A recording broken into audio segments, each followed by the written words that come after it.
Բարևարկության ամենապարզ բացատրությունն այն է, որ դու լինելով բացարձակապես միայնակ, պիտի ի վիճակի լինես ունենալ այնպիսի գործելակերպ և ապրելակերպ, ինչպես դա անում ես շատերի ներկայությամբ։ Այսինքն, երբ ոչ ոք քեզ չի տեսնում և չի նայում,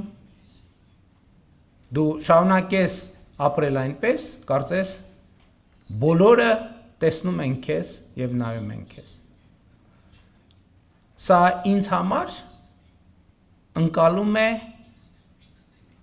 Աստծո ամենուր ներկայության,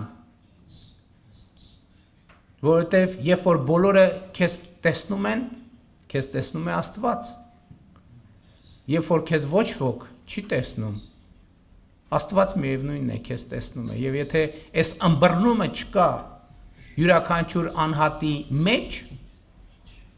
որևէ օրենքով, որևէ կարգավորումով, որևէ պատժով, որևէ սպառնալիքով հնարավոր չէ ունենալ բարևարկություն։